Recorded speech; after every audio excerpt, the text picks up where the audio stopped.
اللهم صل على محمد وآل محمد اللهم صل على محمد وآل محمد اللهم صل على محمد وآل محمد بسم اللہ الرحمن الرحیم۔ مشہور روایت ہے کہ عرب کے کسی شہر میں ایک سنارن رہتی تھی جس کا صرف ایک ہی لڑکا تھا۔ ایک روز جب سنارن کنویں پر پانی بھرنے گئی تو اس کا لڑکا بھی اس کے ساتھ ہو لیا۔ سنارن لڑکے کو کنویں کے قریب بٹھا کر پانی بھرنے لگی۔ کنویں کے دوسری طرف ایک کمہار رہتا تھا جس کی بھٹی اس وقت خوب دہک رہی تھی۔ لڑکا کھیلتے کھیلتے اس طرف نکل گیا۔ سنارن جب پانی بھر چکی تو کنویں کے قریب لڑکے کو نہ پا کر خیال کیا کہ گھر چلا گیا ہوگا۔ واپس گھر پہنچی تو گھر پر بھی لڑکا موجود نہ تھا۔ آخر ماں تھی بہت پریشان ہوئی اور روتی پیٹتی اپنے لخت جگر کی تلاش میں دوبارہ گھر سے نکلی۔ کنویں کے قریب آئی، جگہ جگہ ڈھونڈا، سرگرداں و پریشان پھرتی رہی، ہر ایک سے پوچھا مگر کوئی سراغ نہ ملا، کہیں پتہ نہ چلا۔ اسی طرح شام ہو گئی۔ یکایک شور ہوا کہ سنارن کا لڑکا کمہار کے آوے میں گر کر جل گیا ہے۔ یہ سن کر اسے انتہائی صدمہ ہوا اور اس قدر روئی کہ غش آ گیا۔ عالم غشی میں کیا دیکھتی ہے کہ ایک معظمہ نورانی چہرہ نقاب پوش تشریف لائی ہیں اور فرماتی ہیں کہ غم نہ کر، تیرا لڑکا بہت جلد تجھ سے ملے گا۔ تو نیت کر لے کہ اگر میرا لڑکا صحیح و سالم بھٹی میں سے زندہ کھیلتا کودتا نکل آئے تو میں جناب سیدہ سلام اللہ علیہ کی کہانی سنوں گی۔ سنارن نے فوراً عالم غشی ہی میں نیت کر کے منت مان لی۔ جب آنکھ کھلی تو واقعی سنارن نے دیکھا کہ لڑکا خدا کے فضل و کرم سے ہنستا کھیلتا زندہ سلامت چلا آ رہا ہے اور ایجاد جناب سیدہ سے اس کے جسم پر آگ نے کوئی اثر نہیں کیا، یہاں تک کہ لباس بدن بھی محفوظ رہا۔ اللہم صلی علی محمد وآل محمد۔ سنارن بچے کو لے کر خوشی خوشی بازار گئی، 2 پیسے کی شیرنی لی اور پڑوسیوں سے کہا کہ میری مراد پوری ہوئی، میرے گھر چل کر جناب سیدہ سلام اللہ علیہ کی کہانی سنا دو اگر کسی کو یاد ہو۔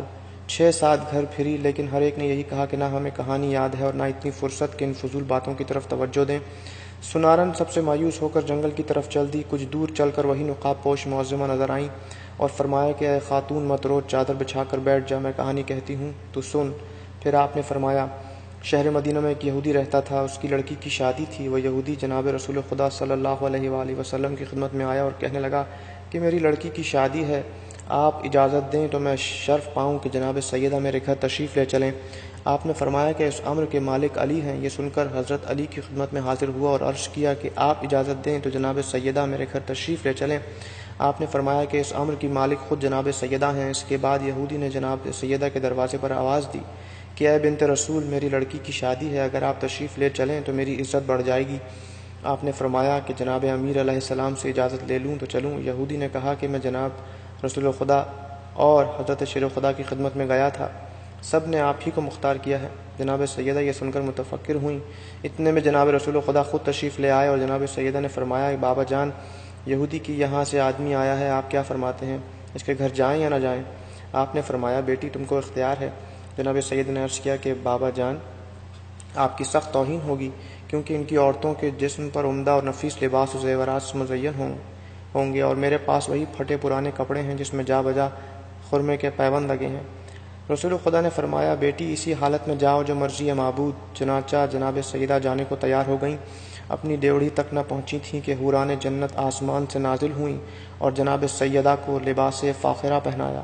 کچھ حوریں دائیں اور بائیں اور کچھ پیچھے اور کچھ آگے روانہ ہوئیں۔ اس شان سے جناب سیدہ کی سواری یہودی کے مکان پر پہنچی۔ جو ہی آپ یہودی کے مکان پر پہنچی تمام مکان آپ کے نور سے روشن ہو گیا اور ایسی خوشبو پھیلی کہ دور دور تک خوشبو محسوس ہونے لگی۔ یہ شان و وقار دیکھ کر تمام یہودی عورتیں بے ہوش ہو گئیں۔ تھوڑی دیر کے بعد سب کو ہوش آیا مگر دلہن کو ہوش نہ آیا۔ لاکھ تدبیریں کی مگر سب بے سود ثابت ہوئیں۔ دیکھا تو معلوم ہوا کہ روح قفس عنصری سے پرواز کر چکی ہے۔ آنن فانن شادی کا مکان ماتم کدہ بن گیا۔ جناب سیدہ کو یہ دیکھ کر بہت تشویش ہوئی اور فرمایا کہ اطمینان رکھیے، ابھی ہوش آ جاتا ہے۔ اس کے بعد فوراً آپ نے 2 رکعت نماز پڑھ کر دعا کے لیے ہاتھ بلند کیا اور کہا کہ اے میرے معبود، میں بنت رسول ہوں، صدیقہ نام رکھا ہے تو نے بطول کا، جھوٹا نہ کیجیو مجھے صدقہ رسول کا۔ اے میرے معبود برحق، میں تیرے رسول کی بیٹی ہوں، میری عزت تیرے ہاتھ میں ہے۔ تمام لوگ یہی کہیں گے کہ سیدہ کے آتے ہی دلہن ختم ہو گئی، خانہ شادی خانہ غم بن گیا۔ کچھ دیر نہ گزری تھی کہ آپ کی دعا قبول ہوئی اور دلہن کلمہ شہادت پڑھتی ہوئی اٹھ بیٹھی۔ اللہم صلی علی محمد وآل محمد، کہنے لگی میں شہادت دیتی ہوں کہ خدا وحدہ لا شریک ہے، حضرت محمد مصطفیٰ رسول برحق ہیں اور آپ ان کی دختر ہیں۔ آپ مجھ کو مذہب اسلام کی تعلیم فرمائیں۔ اور اس طرح صدق دل سے وہ عورت مسلمان ہو گئی۔ جناب فاطمہ زہرا کا یہ اعجاز دیکھ کر 500 یہودی مرد اور عورت مسلمان ہو گئے، اور آپ کو سب نے نہایت عزت و حرمت کے ساتھ رخصت کیا۔ ایک عورت آپ کی کنیزی میں دی اور آپ اپنے دولت خانے پر واپس تشریف لے آئیں۔ تمام ماجرا جناب رسول خدا سے بیان کیا۔ رسالت مآب صلی اللہ علیہ وآلہ وسلم نے بھی خدا کا شکر ادا کیا۔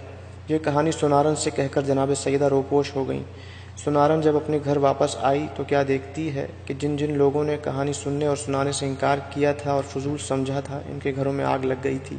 جس طرح سنارن کی مراد پوری ہوئی، خداوند عالم جناب سیدہ صلوات اللہ سلام اللہ علیہ جملہ سننے والوں کی مرادیں پوری کرے۔ آمین ثم آمین بحق محمد وآل محمد۔ اللہم صلی علی محمد وآل محمد۔ اللہم صلی علی محمد وآل محمد۔ اللہم صلی علی محمد وآل محمد۔